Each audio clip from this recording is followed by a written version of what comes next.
Halo semua, selamat datang di Garasi Otomotif, tempat ngumpulnya anak-anak otomotif dan modifikasi.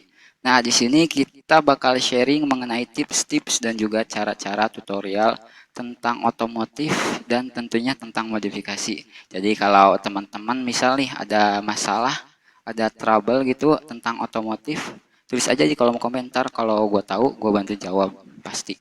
Karena jujur ya, di sini tuh gue bukan buat niat ngajarin, bukan buat niat ngegurui teman-teman ya. Di sini kita kan sharing-sharing gitu kan, apa yang gue tahu, apa yang teman-teman tahu, kita sama-sama belajar kan, biar sama-sama tahu. Aduh, padahal tadi lagi seru banget ya lihat tes pramusim MotoGP di Mandalika, dan gak tuh. Duh, sayang banget. Tapi tiba-tiba dapat kabar teman-teman ada masalah di motornya. Ya, gua kasihan gitu kan, katanya udah 4 hari bayangin motornya kagak nyala. Aduh, kasihan banget, dia mau kerja naik apaan coba. Jadi ya udahlah, nggak apa-apa, kita sekalian gua sharing-sharing apa yang gue tahu gitu. Oke, kali ini kita bakal ngebahas masalah itu ya. Masalah apa sih? Masalah yang pastinya hampir semua user eh, remote keyless ataupun kontak keyless pasti pernah ngalamin. That's it. Masalah keyless error atau nggak mau nyala. Aduh, itu sepele sebenarnya kan. Tapi ya gimana lagi, kalau error namanya produk buatan manusia kan nggak mungkin sempurna gitu. Pasti ada rusaknya, ada errornya. Jadi gua bakal ngebahas tips-tips buat ngebenerin error-error itu gitu. Tapi ya balik lagi bicara masalah teknologi ya, yang namanya teknologi itu kan semakin lama itu semakin berkembang ya. Gak menutup kemungkinan di sepeda motor kita ini, sepeda motor sekarang ini udah ditanemin banyak banget teknologi. Salah satunya itu ya itu ke kunci kontak keyless atau tanpa kunci. Jadi kita ngegunain sistem elektronik. Jadi kuncinya sekarang diganti pakai remote. Ya, bicara masalah keyless pasti ada pro kontra, ada plus, ada minusnya. Tapi menurut pengalaman gue pakai keyless selama beberapa tahun ke belakang, itu cukup banyak manfaat. Misal di kota-kota ini kan sekarang lagi marak banget pencurian ya. Amit-amit ya. Banyak marak banget pencurian, dan rata-rata yang kebobolan itu motor-motor Beat, motor-motor Vario lama, motor-motor Scoopy gitu. Jarang banget motor-motor keyless itu kebobolan karena emang susah buat ngobolnya. Nah, itu salah satu manfaat dari keyless yang tidak bisa dimiliki kunci kontak biasa. Jadi untung kan, nggak sebanding gitu si trouble yang buat kita pusing itu sama apa yang kita dapat dari sistem ini. Jadi biar kita melek teknologi nih, gue mau sharing-sharing apa yang gue tahu tentang keyless ini. Jadi kita pun sebagai user ya harus mengupgrade diri kita eh, dengan adanya perkembangan teknologi yang sangat pesat. Ya nggak muluk-muluk lah, nggak mesti semuanya kita tahu, tapi minimal kita tahu apa yang harus kita lakuin kalau kalau si remote keyless itu, sistem keyless ini tuh error di tengah jalan. Misal di error tuh kita lagi di tengah hutan gitu, atau di tengah gurun pasir mungkin, di malam hari. Aduh, itu kan gak enak banget ya. Kita malam-malam tiba-tiba remote keyless, gak kebayang dah. Nah, oke, ini dia. Di sini sekarang di depan gua udah ada satu unit Vario 150 2020 ya. Jadi bukan 160, ingat. Jadi kita contohin kali ini untuk motor Vario 160. Tapi sama Scoopy sebenarnya sama, plug ciplek sama. Karena si apa si komponen keyless system ini sama si Scoopy New yang Prestige itu sama persis, cara kerjanya pun dari rangkaian itu sama persis. Ya sebenarnya sama PCX, sama ADV, sama Vario yang 160 nya itu sama aja, cuma kan bedanya untuk cara dia mengaktifkan si keyless itu. Kalau di Vario sama Scoopy kita pencet tombol starternya seperti ini. Tapi kalau di Vario itu kita pencet knopnya, knop si di switch kontak, tinggal kita tekan ke dalam, terus itu dia langsung aktif. Jadi sama aja, cuma beda cara ngidupinnya doang sih. Jadi kalau mau dipraktekin cara ini, mau dipraktekin di motor PCX atau Vario New bisa aja. Jadi tinggal kita ilangin cara pembentar, pemeriksaan si tombol starter sama si pencetan knop kontak gitu. Nah, untuk langkah pengecekan pertama itu yang paling penting kan harus ada sumber tegangannya. Masa iya sebuah sistem kelistrikan sepeda motor gak ada sumber tegangannya kan? Jadi harus kita periksa terlebih dahulu itu sumber tegangan, yaitu aki ya. Ya sebenarnya motor Vario itu udah didesain kalau si akinya di bawah 12 volt, sama Scoopy juga sama ya. Dia pasti akan ada indikator aki di speedo ini, dia akan nyala merah. Atau bisa kita lihat di tampilan si voltmeter aki, dia pasti di bawah 12 volt. 11,8 pengalaman gua itu udah nyala. Jadi kalau bisa ya, kalau bisa mah kalau dia udah nyala lebih baik langsung kita ganti si akinya. Karena kan di motor ini ya, di motor baru yang keluaran sekarang itu semua sistem si motornya udah kesambung sama elektronik atau aki. Jadi kita ngidupin si keyless ini kalau akinya nggak kuat dia nggak mungkin hidup, karena si SCU sama si solenoid yang di switch kontak itu langsung ngesupply, tadi kan di rangkaian langsung masuk ke si positif aki. Jadi kalau akinya udah tekor ya gimana, nggak bisa starter. Jangankan di starter, buat ngaktifin si keyless ini udah nggak bisa. Kalaupun si keyless bisa aktif, kalau dia nggak kuat buat starter, gimana kita cara kita ngidupin motor ini? Sedangkan di motor sekarang itu hampir semua sudah nggak ada kickstarter atau selahannya. Jadi kan nggak seru, apa nggak lucu gitu kan? Kita lagi di tengah hutan atau lagi jalan-jalan gitu kan ke puncak atau kemana, tiba-tiba di sana nggak bisa di starter, berabe, mau didorong ini motor metik kan, nggak ada giginya, susah. Jadi ya alangkah baiknya kalau memang si indikator si aki ini udah nyala ya cepet-cepet ganti deh. Kalau enggak ya jangan sampai bertahun-tahun gitu kan. Seminggu kalau emang duitnya belum ada, seminggu apa sebulan ya masih oke lah. Kalau pengalaman gua tuh beli aki 280 yang khusus buat Vario ya, yang ada fitur buat si idling stop, karena kan ngangkat idling stop tuh berat. Jadi akinya tuh harus sesuai, jangan yang abal-abal kalau bisa lah. Oke. Nah, selanjutnya kalau baterai udah, kita cek tombol starternya ya. Karena kan untuk di Vario 150 ini sama si New Scoopy itu untuk mengaktifkan si sistem keylessnya itu pertama kita harus menekan tombol starter. Beda sama Vario yang 160 yang baru, sama PCX juga sama ADV itu kita untuk mengaktifkan sistem keyless cukup menekan knob ini. Tapi untuk di Vario sama Scoopy beda. Jadi ada tambahan komponen yaitu tombol starter. Nah, jadi cara ngeceknya itu gimana? Sebenarnya cara ngeceknya itu mudah. Kita cukup menekan ini kurang lebih ya 5 detik. Nah, sampai si logo kunci itu nyala. Artinya ini udah siap buat mode manual, buat masukin si kode rahasia yang ada di kunci cadangan seandainya si remote keylessnya itu rusak ataupun hilang. Jadi untuk mengecek tombol starter ini cuma tekan kayak gini sampai dia keluar logo kunci, artinya si tombol starter ini berfungsi dengan baik karena dia bisa memberikan arus ke si SCU yang ada di dalam gitu. Jadi bedanya gini doang sih sama Vario 160 sama yang 150 mah. Bedanya kalau di Vario 160 kita ngeceknya di sini nih si knobnya. Tapi untuk lebih detailnya sih sebenarnya harus dibuka. Karena kan kalau si SCU-nya mati, ini walaupun kita pencet dia nggak bakal hidup. Jadi nggak ketahuan mana yang rusak, entah itu si tombol starter ataupun si SCU-nya. Nah, selanjutnya syarat yang kedua itu signal remote. Artinya kita harus memeriksa kondisi si eh, remote ini apakah bekerja dengan baik atau tidak.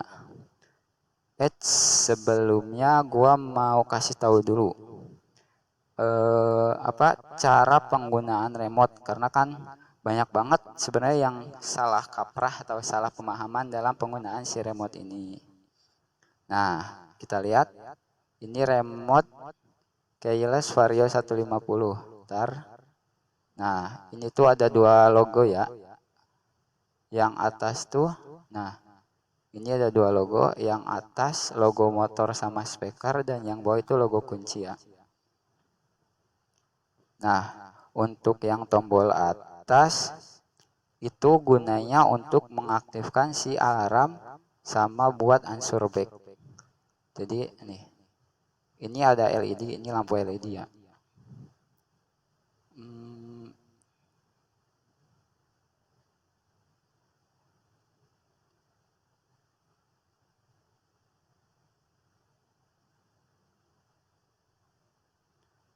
Nah, kalau kita pencet biasa nih, taruh belum fokus.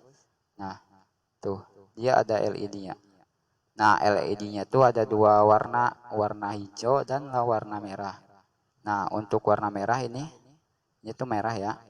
Itu untuk mode senyap, artinya si alarm bukan alarm sih, si unsur back nggak nyala, jadi cuma sen aja tuh. Nah, kalau untuk memindahkan ke mode suaranya itu yang warna hijau, tinggal kita pencet sampai si LED-nya berubah warna tuh. Dia kalau warna hijau berarti dia tandanya mode bunyi ya. Untuk ngerubahnya tinggal kita pencet lagi sampai warna merah lagi si LED-nya. Nah, ini udah merah nih. Tuh. Dia nggak nyala. Nah, untuk tombol yang kedua yang logo kunci ini sebenarnya yang paling sering salah kaprah dalam pemahaman. Ini tuh diibaratkan buat ngaktifin si remote ini sama matiin. Sama LED-nya ada dua warna, warna hijau dan warna merah. Artinya kalau warna merah si remote ini mati. Tuh, ini kan merah. Si remote itu mati. Jadi percuma kita deketin, kita pencet-pencet tombol starter, dia nggak bakal nyala. Jadi awas, hati-hati. Cek dulu kalau misal si keyless ini nggak mau aktif, cek dulu remote-nya nyala apa enggak. Nah, cara ngeceknya kita pencet si LED-nya itu harus hijau. Nah, ini kan merah. Cara ngidupinya itu sama aja kayak tadi, tinggal kita pencet sampai si LED-nya berubah warna. Nah, ini kan udah berubah warna nih, udah warna hijau.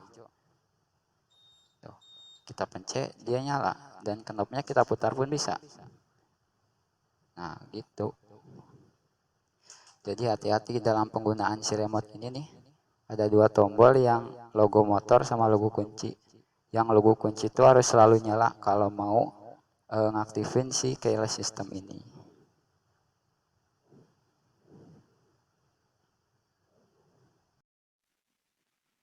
Nah, oke, lanjut. Ketiga syarat itu tadi udah terpenuhi semua ya. Namun, jika sistem keyless ini masih belum bekerja atau belum hidup, maka bisa jadi SCU yang bermasalah atau ada kabel atau mungkin soket yang kendor. Jadi, coba dulu buka soket si SCU yang ada di dalam. Lalu kita pasang lagi. Karena kadang soket kan bisa kendor juga berpengaruh. Kalau memang SCU-nya yang bermasalah, maka harus diganti. Dan sebaiknya kalau sudah seperti ini langsung dibawa ke bengkel resmi. Karena untuk penggantian si SCU motor Vario ataupun semuanya ya, itu harus menggunakan alat dan harus meregistrasi ulang, baik itu dengan ECU maupun dengan si remote. Jadi kan si SCU itu berhubungan langsung ke ECU sama ke remote. Jadi kalau kita ganti si SCU motor Vario, harus kita registrasi ulang pakai alat. Bisa sih secara manual, cuma lebih baik gue sarannya ya langsung ke ahas yang udah pasti gitu. Nah, itu tadi kalau memang si SCU yang rusak, Tapi resikonya sangat kecil sih kalau si SCU ini rusak, kecuali setelah kena benturan atau habis crash yang menyebabkan si SCU rusak gitu. Jadi jika SCU bagus, ketika tombol starter ditekan dan si SCU menangkap sinyal remote, indikator kunci di Speedo akan menyala. Dan jika sudah seperti ini, nah udah seperti ini nih, udah nyala, tapi misal knob nggak bisa tetap nggak bisa di itu gitu, nggak bisa diputer.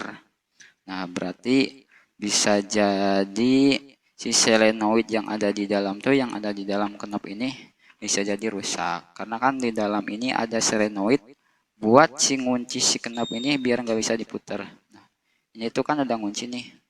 Kalau kita gini nih, nah ada suara tak di sini, itu artinya si solenoid udah ngebuka si kuncian si knob ini itu. Nah, cara memeriksanya sebenarnya harus dibongkar semua. Kita tes pakai avometer apakah si solenoid ini masih bagus atau enggak. Cuma balik lagi, sebenarnya kalau si SCU sama si switch kontak ini jarang banget sih bermasalah. Yang sering tuh ini enggak connect ataupun si remote keyless ini tuh kayak tadi ininya nggak dimatiin cuma kita nggak ngeh, atau si baterai remote ini kan ada baterainya, baterai 3 volt kayak baterai jam. Itu tuh sebenarnya harus kita ganti setahun sekali lah minimal, supaya ini tuh tetap bagus sinyal ke si SCU-nya. Cara apa mendiagnosanya sebenarnya tinggal kita lihat si LED-nya. Kalau nyalanya masih terang nih kayak gini bagus, berarti ini masih baterainya masih bagus. Kecuali kalau udah redup banget, gejalanya kalau kita nyalain harus dekat banget ke si kontak ini. Itu tandanya si sinyal remote ini udah lemah. Jadi buru-buru diganti deh. Nah, balik lagi si knob ini. Kalau si knob bisa kita beli terpisah sih dan nggak harus diregistrasi kayak si SCU tadi. Jadi tinggal kita beli knobnya, terus kita pasang, udah deh. Langsung bisa kita pakai. Cuma jarang sih kalau pemakaiannya bener mah. Nah, kalau si knob ini biasanya pasangnya sama si kunci darurat ini. Kunci darurat buat kita ngebuka si jok di sini nih. Nah, di pinggir si switch kontak tuh. Nah, ini alarm nyala. Di pinggir switch kontak ada kayak tombol rahasia buat ngebuka si jok motor. Kalau mungkin keylessnya nggak connect, buat kita bisa bongkar si motor, tinggal kita masukin. Nah, si joknya kebuka.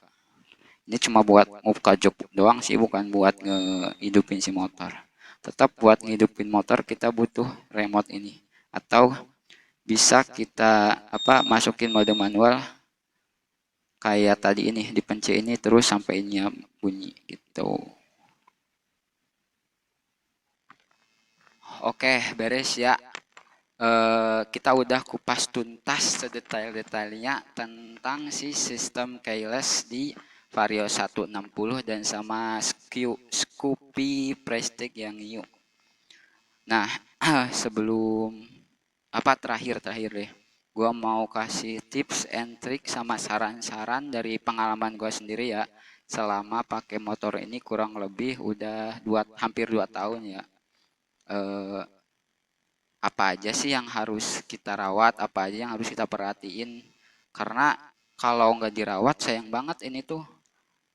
Kan banyak banget fungsinya, bisa motor kita terhindar dari pencurian kan, amit-amit gitu kan. Sekarang kan lagi marak banget tuh pencurian motor. Tapi sepengalaman sama apa yang gua lihat itu, apa yang gua baca-baca, jarang banget motor keyless itu dicuri kecuali ditodong ya, itu beda lagi ya. Kalau dicuri misal di parkiran tuh jarang banget, karena si maling juga kali belum nemuin cara buat ngebobol si keyless ini. Jadi ya dibalik katanya riweuh, katanya susah, katanya nggak praktis, banyak manfaat yang bisa kita dapat gitu dari si keyless ini. Jadi cara atau tips untuk merawat si sistem keyless itu, yang pertama itu seperti tadi, aki. Pastiin aki dalam kondisi prima biar si keyless bisa jalan. Ya, kalau kita rawat, misal kita pagi-pagi kita angetin, tiap hari kita angetin gitu kan, tunggu berapa menit sampai dia idling gitu, sampai dia stasioner, itu biar dia ngisi aki dulu gitu pagi-pagi. Jangan pagi-pagi nih kita mau berangkat kerja, kita onin langsung kita starter, langsung kita jalan. Itu sih selain merusak si mesin juga bisa merusak si aki. Jadi pastiin pagi-pagi ya semenit 2 menit kita standar duain. Kita biarin dia stasioner, nggak apa-apa lah boros bensin, yang penting kan aki bisa itu. Terus tips yang kedua, sebaiknya jangan menaruh si remote keyless ini di saku celana ya. Ya apa? Tar. Nah, sebaiknya beli dompet pocket kayak gini nih, dompet kecil ataupun lanyar kayak gini, biar bisa kita gantung gitu kan. Yang penting jangan di saku deh kalau saran gua ya. Kalau di saku tuh bisa kita kepencet kayak tadi yang tiba-tiba ininya mati gitu. Jadi nggak ketahuan. Atau jangan ditaruh di dashboard ntar kita lupa lagi. Maling kan gampang ngambilnya. Jadi pastiin ya, saran ini makan saran dari pengalaman gua ya. Beli lanyar atau beli dompet pocket kayak gini tinggal kita masukin kan lumayan bisa naruh kartu atau uang-uang gitu dikit. Nah, yang ketiga itu harus punya stok baterai ini. Stok si baterai remote. Karena ini tuh sebenarnya jangan sampai mati banget.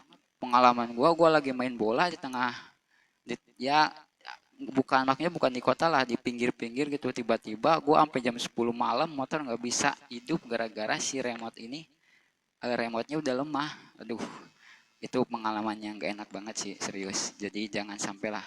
Nah, habis kejadian itu akhirnya gua beli ganti remote ini, dan sialnya lagi gua beli baterai ini tuh seharga 50.000. Bayangin baterai kayak gini 50.000, padahal di apa, baterai kayak gini tuh di e-commerce kayak di toko hijau, toko oranye cuma goceng. Bayangin 10 kali lipat. Ya, ya gimana ya bicara, ya mungkin emang rezeki si abangnya ya, cuma kan kayak nyesek aja gitu, bisa sampai 10 kali lipat gitu kan. Jadi ya beli aja di toko orange gitu kalau lagi gratis ongkir kayak gua. Beli 2 apa 3 kita taruh di pocket yang tadi atau di dompet atau di rumah gitu. Yang penting kita punya cadangan ini gitu, kalau sewaktu-waktu si remote keylessnya ini mati atau sinyalnya udah lemah, jadi tinggal kita ganti, dan cara gantinya pun gampang. Ya kalau mungkin video ini udah terlalu panjang buat gua ngejelasin gimana cara ganti baterai, mungkin di next video tulis aja di kolom komentar ya kalau kalian mau tahu cara bagaimana ganti baterai remote ini ya. Oke guys, terima kasih sudah menonton video ini sampai habis ya. Sebelumnya gue mau minta maaf kalau ada ucapan ataupun materi gue tentang keyless ini yang salah. Gue mohon maaf ya, karena kita kan di sini memang sebenarnya buat sharing ya, buat sama-sama belajar. Jadi misal kalau gue salah mengenai apa tadi pemeriksaan, tulis aja di kolom komen. Ntar kita kan belajar bareng-bareng gitu ya. Kalaupun ada yang teman-teman yang masih nggak paham, tulis aja, komentar aja. Ntar gue balas insya Allah. Oke, gua rasa video ini cukup. Jangan modifikasi pakai duit korupsi dan tetap patuhi aturan Bapak dan Ibu polisi. Salam modifikasi. See you.